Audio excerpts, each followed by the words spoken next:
good morning still for the next 10 minutes. This is my opportunity to tell you and show you what I believe the evidence will show. You've heard the state's opening statement, and now I will give mine. We have two very different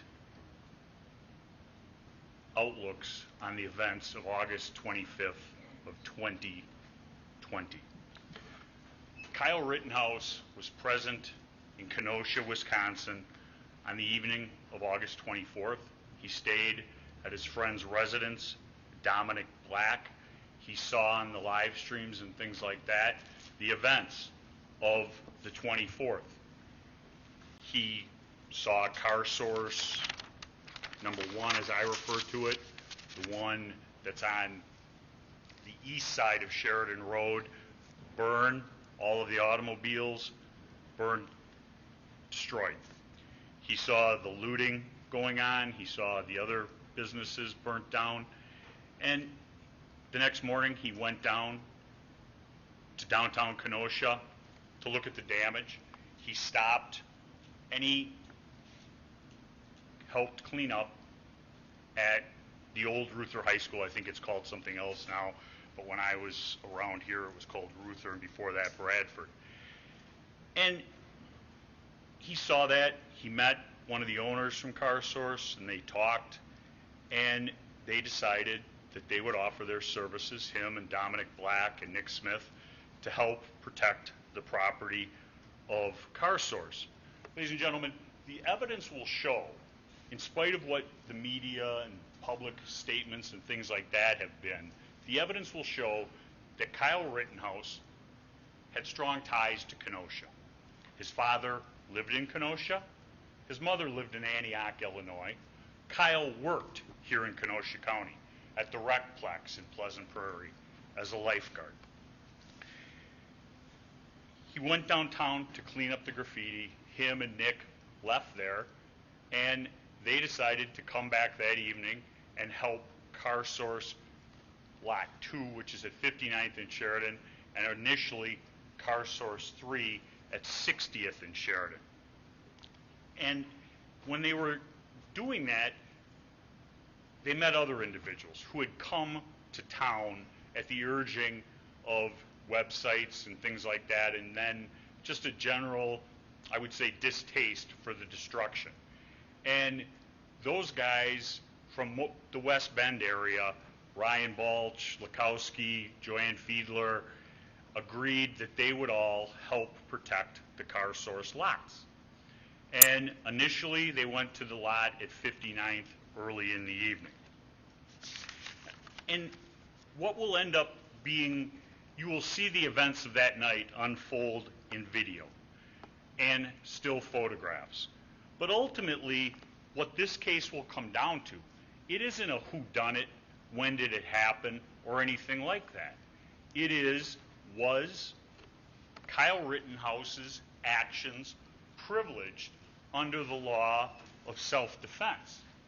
That is, that the defendant believed that there was an actual or imminent unlawful interference with his person.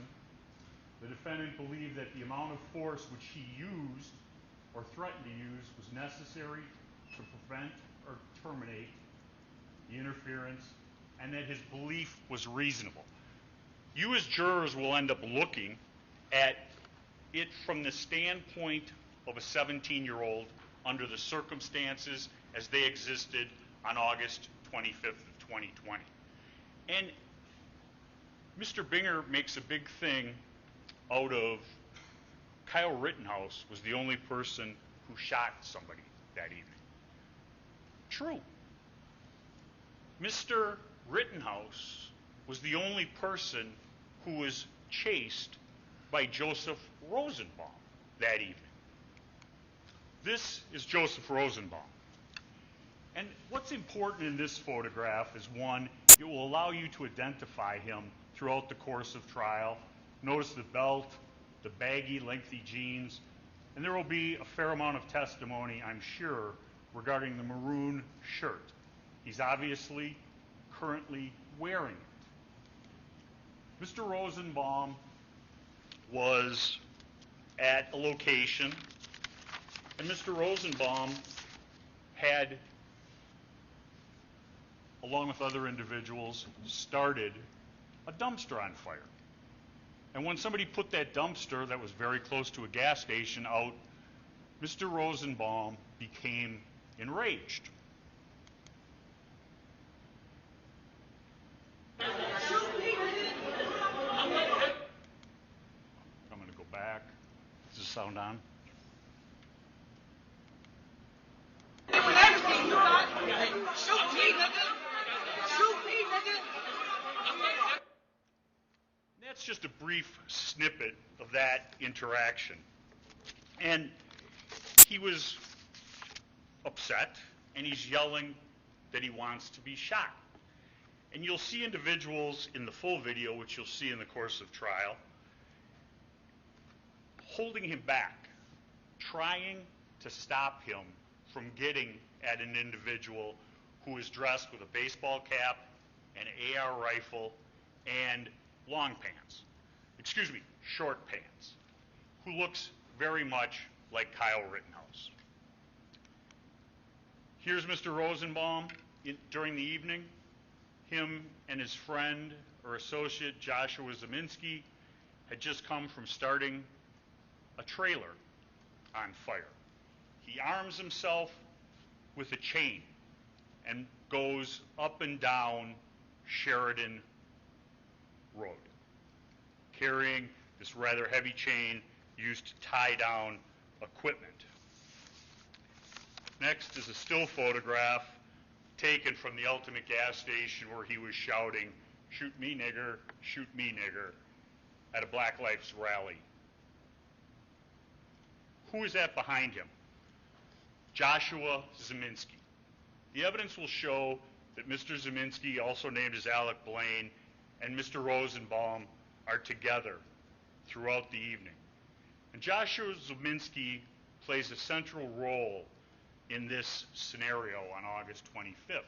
One, creating chaos and havoc with Mr. Rosenbaum, and two, more importantly, when we finally get to car source number 3, Mr. Zeminski is the individual who fires the first shot that evening, behind Kyle Rittenhouse as he's being chased by Mr. Rosenbaum. Here's a picture with 2 circles. Mr.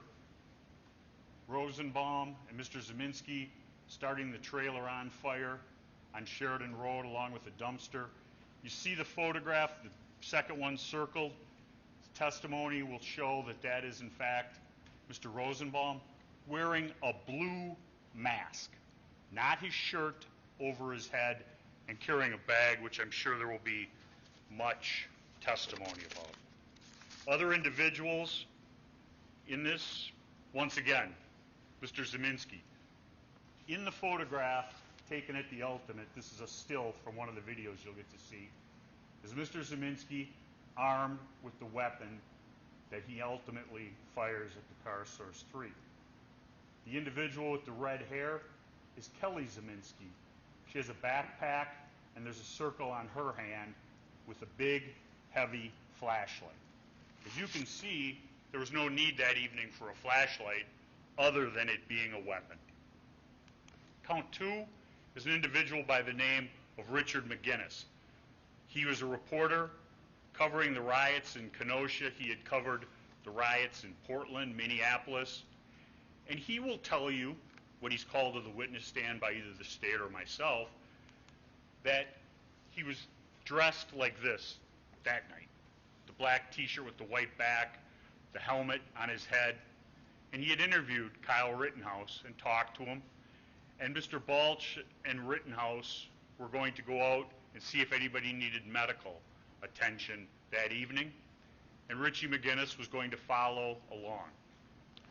He will testify that he goes out with them, and eventually they have an interaction with the individual who we refer to as Yellow Pants Man. This is Gage Grosskowitz, the individual who is the victim, or excuse me, the complaining witness in count 5. I apologize. And in that photograph, you see that he's wearing a backpack and he has his cell phone in his hand, as he does throughout the evening, filming.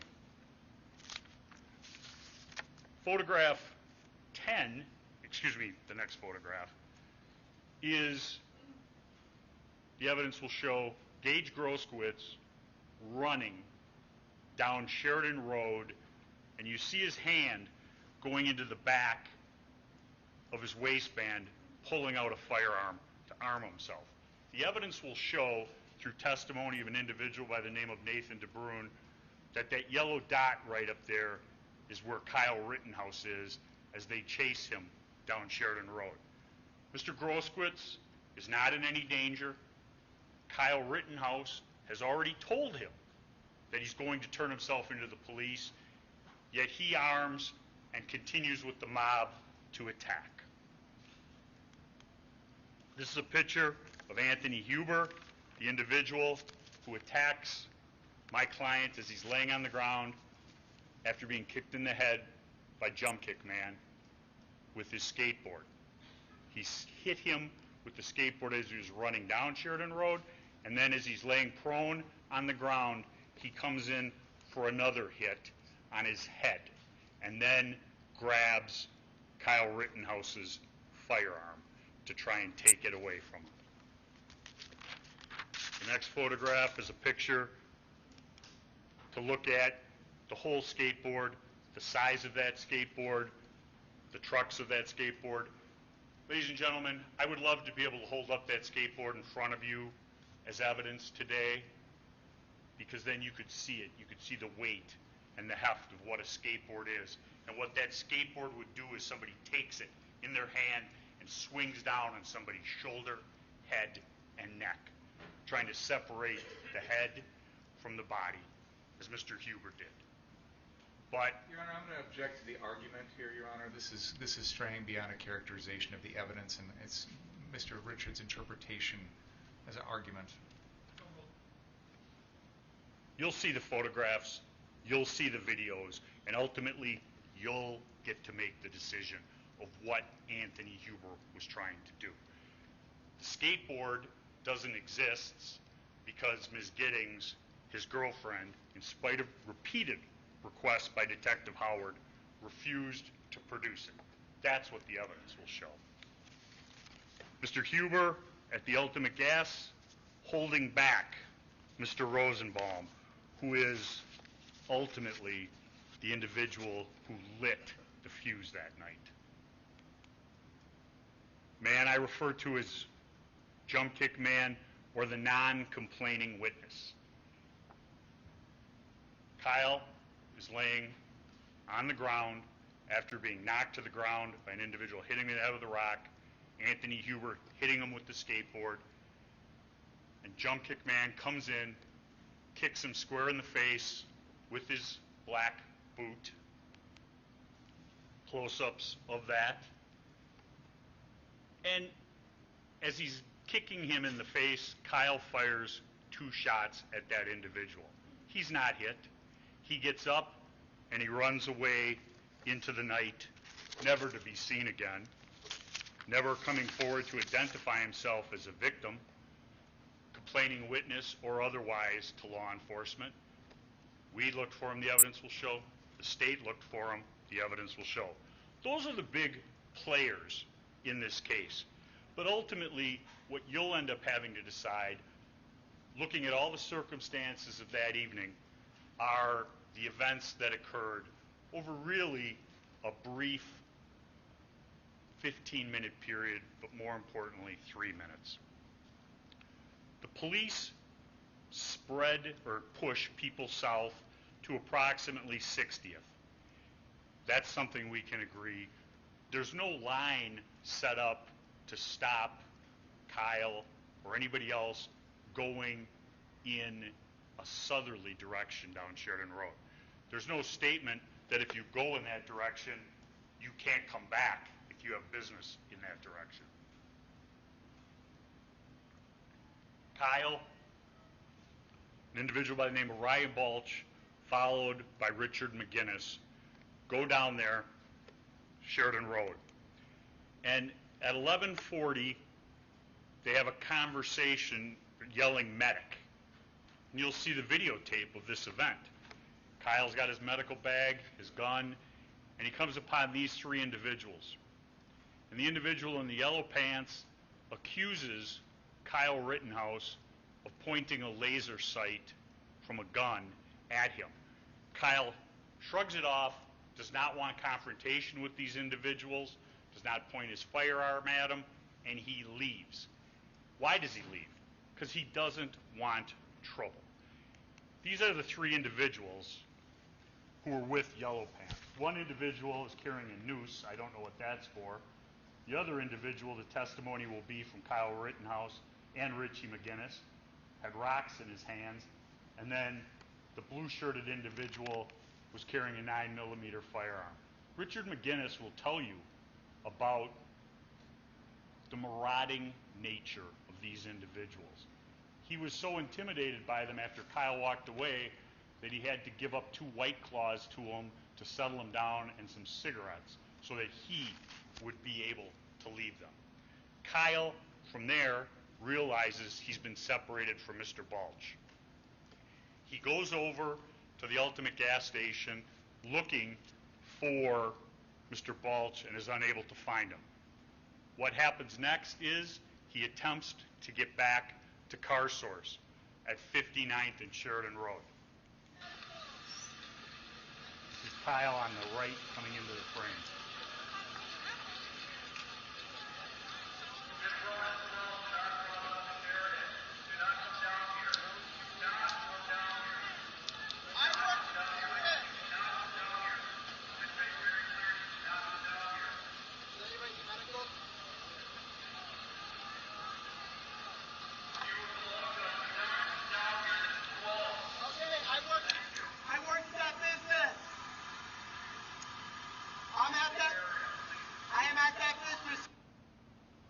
They don't let him pass. He goes back to the Ultimate gas station, and a few minutes later, at approximately 11:45, he receives a phone call from Dominic Black. Dominic Black informs him, the evidence will show, that they're breaking windows and starting fires down at Car Source 3. Go and stop them. He asks an individual for a fire extinguisher and asks the individual to go down to Car Source 3 with him. The individual gives him the fire extinguisher but does not go with him. And Kyle heads down to Car Source 3. He doesn't know that Mr. Rosenbaum is down there. He's been asked to go down there by Nick Smith. He heads down Sheridan from 60th, walking to Sheridan and 63rd where the Car Source is. That's a picture of him from a video leaving the Car Source at 11:46 p.m. approximately. He has his firearm, and he has, as you can see in his other hand, a fire extinguisher to put out the fires that are being started down there. This is an aerial photograph that the state had referred to in its opening, and it's actually started to roll, and you'll see circles in here. There's Kelly Zeminski in the green lettering, and that's a thermal image, excuse me. I don't think I get started. It starts very slowly.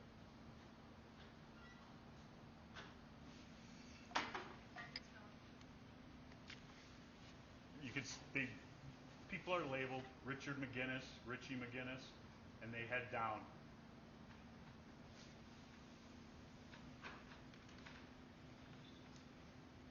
You see Mr. Rosenbaum come around from hiding in the cars, beginning to chase my client. You'll see the flash of the firearm from Mr. Zabitsky, and you'll see the flashes of his first shots. I'm not responsible for cutting this video. I don't know how it got the way it did chopped up. That's the FBI up in the plane that took this video. But it's very telling because you'll see this 100 times. I'm not going to go through it again for you in opening, but you'll see it that the individuals are heading down Sheridan Road, and Mr. McGinnis, who's now over here, go and hide right in this location. You'll see Kyle come into this area and pause where Mr. and Mrs. Zeminski are, and you'll see in this car is a fire that started. You'll see how it's bright. And Kyle runs in this direction, trying to get away from Mr. Rosenbaum. Ladies and gentlemen, Kyle Rittenhouse is under no obligation whatsoever to retreat from Mr. Rosenbaum. He does. He runs away from him because he doesn't want a confrontation. He doesn't want trouble, which makes no sense with what the state says about him hunting or chasing him down. He's trying to get away from the individual. You'll hear testimony, not just from Kyle Rittenhouse, but Balch, Mr. Balch, about Joseph Rosenbaum stating to Kyle and to Ryan Balch in each other's presence, if I get either of you two alone, I'm going to kill you. Flat out threats to murder. When Mr. Rosenbaum is shot in the car source lot 3, there's been a gunshot behind Kyle. He turns to address Mr. Rosenbaum with his firearm. Mr. Rosenbaum is not deterred. He continues to run. And you'll see that on numerous videos, closing the distance. Mr. Rosenbaum could have stopped at any time. Mr. Rosenbaum is wearing that maroon shirt on his face as a mask, covering up his identity, because he wants to steal my client's firearm and use it against him to carry out the threat he had made earlier. That isn't just the word of Kyle Rittenhouse made up after the fact. You'll hear the testimony of Richie McGinnis, who was close that evening. He was following behind them. You'll see him on the video. He'll testify to you in court. He did not feel endangered. He was doing his job. He will testify that Joseph Rosenbaum let out, as he put it, one of the scariest screams I ever heard, yelling, "Fuck you," and dove for Kyle Rittenhouse's gun. Kyle Rittenhouse fires. He fires 4 shots at Joseph Rosenbaum. The state wishes to slow everything down into a microsecond. Those 4 shots, the evidence will show, took 0.76 of a second, 76 hundredths of a second from first shot to last shot. Those measurements will be put forth by Dr. John Black, who's a certified video examiner. He breaks every frame down. He knows how much each frame takes. He counts the frames, and he comes up with that time.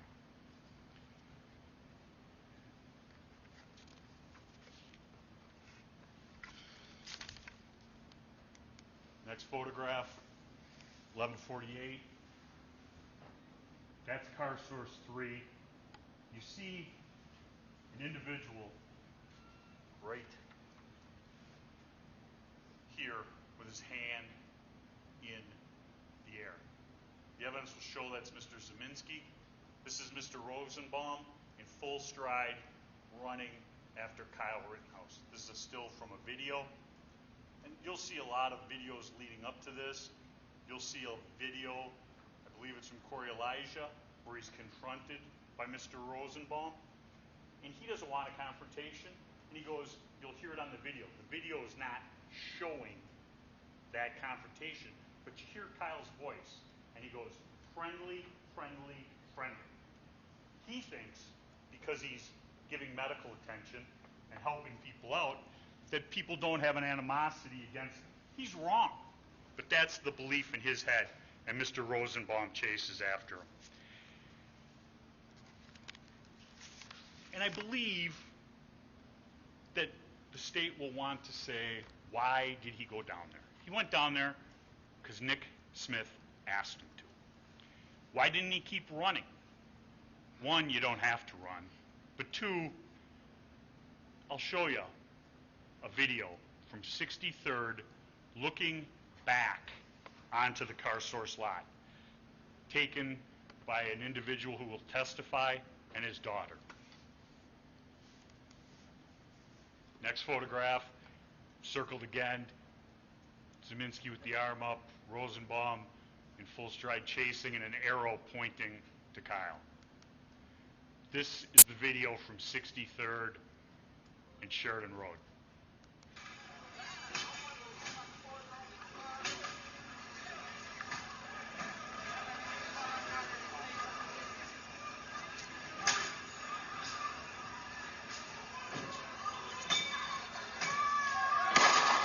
Oh shit. They shooting. Oh shit. Oh my god. I am. You'll see that whole video during the trial. The individuals were at car source, the rioters, destroying all of those vehicles. And as Kyle was running from Mr. Rosenbaum, he did not want to run into those rioters who were destroying all of that property that did not belong to them. You hear the first gunshot, the evidence will show Mr. Zeminski. You hear 4 shots in quick succession. The evidence will show that is Kyle firing at Mr. Rosenbaum as he's trying to take Kyle's weapon from him to use against him. You hear 3 more shots in quick succession. I don't think the government will have any dispute. I don't think the evidence will dispute. Those 3 shots are from another person who's in the car source lot firing for some reason. He was never identified, never arrested. This will show Kyle running back to the scene of the shooting. And it will show, I think the evidence will show, why Kyle Rittenhouse didn't stay and render aid for Mr. Rosenbaum. Not that he's under any obligation to do that, but sometimes discretion is the better part of valor. He fucking shot him! Get him there! He fucking shot him! He fucking shot him! He fucking shot him! Take screenshots. That dude shot him. That nigga just shot that dude! Cranium that boy! He just shot him, man! The individuals who are yelling, he just shot him, shoot him, and you can see one of them with a gun, Mr. and Mrs. Zeminski. He begins running down Sheridan Road. He's not taking his gun. He's not threatening anyone as he's running down Sheridan Road. He's running in a southerly, I always get my directions confused, a northerly direction from 63rd towards 60th. What is at 60th? The evidence will show that is where law enforcement is, and that's where somebody would run to be protected from a mob that wants to kill him. The evidence will show this next video taken from Gage Grosquitz. He runs up to Kyle. At this point, he is unarmed. Kyle does not point a firearm at him, does not do anything to dissuade him from approaching him. You'll hear on the video the exchange, and you'll see it. Hey, what are you doing? You shot somebody? Who shot? Who shot? Hey, stop him! You see him running with the gun at the ground away from Mr. Grosquitz. Mr. Grosquitz came up on Kyle, got very close. Did Kyle point a firearm at him? Did Kyle shoot at him? No. All he wanted to do was get to the police. But the mob is closing in, of which Mr. Grosquitz is a member. The first individual runs up behind Kyle and hits him in the head with his hand, or a hand with a rock in it.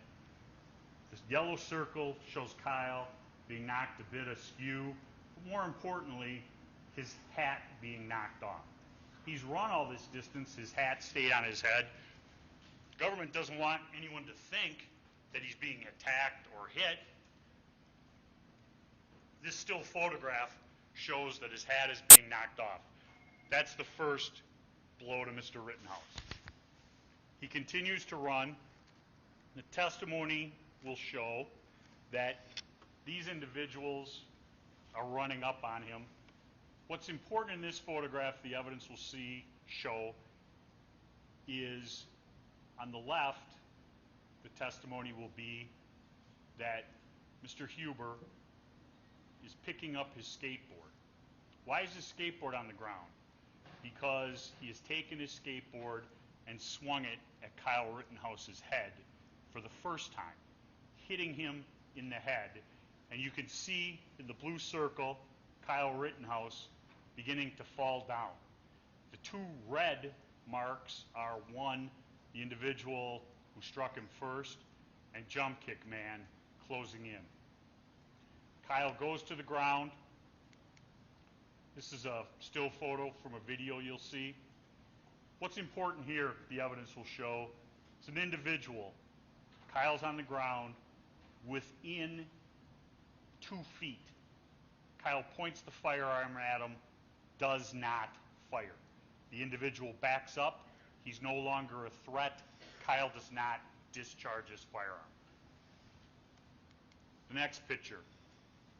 The unidentified complaining witness, Jump Kick Man, kicking Kyle in the face. Behind Jump Kick Man is Huber. Now he's picked up his skateboard. This is a photograph from a different angle, a different individual. And you see him running in Kyle's direction. There's the boot right before contact. Those are the boots that struck Kyle Rittenhouse in the face. Here is the photograph. Mr. Huber's bare hand on the skateboard, holding the trucks, bringing it into contact with the back of Kyle Rittenhouse's head. Jump Kick Man still has not even gotten completely on the ground. And where is Mr. Huber's hand? And it's important here, ladies and gentlemen, it's a bare hand grabbing his gun. The state will produce evidence, I believe, that there's no DNA on the gun. He must not have touched it. Ladies and gentlemen, there's video photographic evidence of him touching the gun. Next, the bare hand pulling the gun towards him. Jump Kick Man getting up to run away. You can see a close-up, the bare hand on the gun. Kyle Rittenhouse flat on his back in the most vulnerable position one can be in. There, the strap is pulled tight. Mr. Huber's trying to pull the gun away from Kyle Rittenhouse as he's laying flat on his back. Kyle's afraid he's going to be disarmed and shot with his own weapon, the evidence will show. He fires one shot, striking Mr. Huber. In this photograph, just entering from the right, the evidence will show is Gage Grosskreutz. One hand, a phone, one hand, a firearm. Here's Gage Grosskreutz with his hands up. Kyle Rittenhouse does not fire. Look at the distance between them. Huber's skateboard has not even hit the ground yet. That's how fast all these things occur. Mr. Grosskreutz does not stay in that position or back up. He moves in on Kyle, getting closer, pointing the gun almost directly at his head. As the state said, he's like this, but look at where the gun is going. The gun is in the circle. It hasn't got directly to pointing at Kyle's head, but it's going there. Kyle fires once, hitting him. Another individual approaches after Gage Grosskreutz has been shot, puts his hands up. Kyle Rittenhouse does nothing. In that events in event number 2, the whole event from first shot with Mr. Jump Kick Man coming in and getting the 2 shots to the time Gage Groskowitz is shot in the arm is about 5 seconds. You'll have exact times of those shots, how fast it occurs.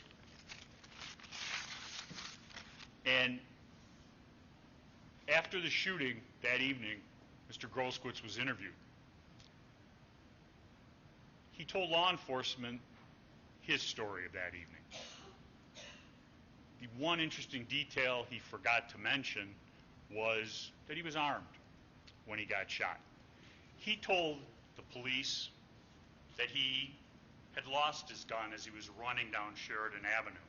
He didn't know that there were people out there like him videotaping and photographing everything. He had a gun in his hand, and that's why he shot. His statement says that the reason he went into the fray was because he had to stop Anthony Huber from beating Kyle with the skateboard. At 11:51, Kyle has gotten up. There are individuals around who are in that area who've come at him. He's pointed his firearm, backed them off, and he continues in a northerly direction down Sheridan Road to 60th.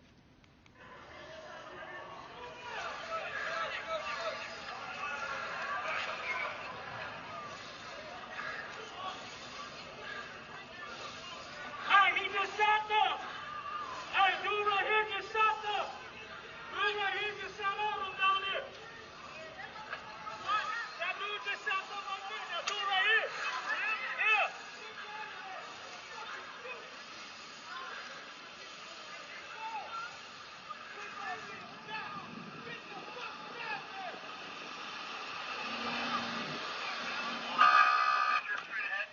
Someone injured straight ahead?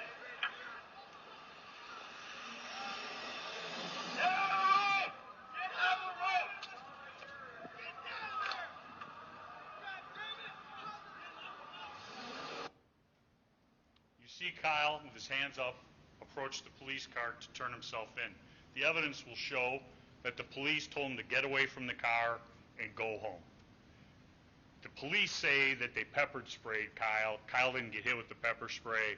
He's not disputing that they might have shot pepper spray at him. That's why he backed up so quickly. He finally makes his way to car source 2 back at 59th, meets up with Dominic Black, the individual who sent him down to car source 3, tells him about what had happened. Dominic Black, I believe, will testify that he saw him. He was white as a ghost, sweating like a pig, and he was explaining what happened, saying he had to do it. It was self-defense. They talk about going home to Antioch. Dominic Black takes him home.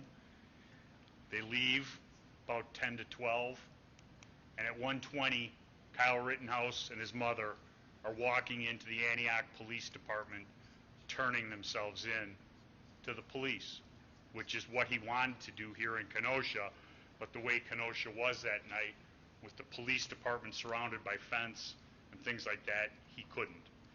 He turned himself into law enforcement. He said from that day what he did. He's made no bones about that. He acted in self-defense, ladies and gentlemen. The evidence will show that his actions on August 25th of 2020 were reasonable under the circumstances as they existed that night, being attacked by Mr. Rosenbaum. The evidence will show, and the law is clear, he didn't endanger those other individuals. The government can refer to him all they wish as an active shooter. The only person he had shot was Joseph Rosenbaum, who had made threats to kill, had made numerous statements about ripping people's hearts out. He wasn't afraid to go back to jail. And Nathan DeBroom will testify to some of the actions of Mr. Rosenbaum that night. And he'll testify, and it was one of the more telling statements, I thought, in a statement. If there was trouble that night, Joseph Rosenbaum was there. And that's ultimately who visited himself upon Kyle Rittenhouse.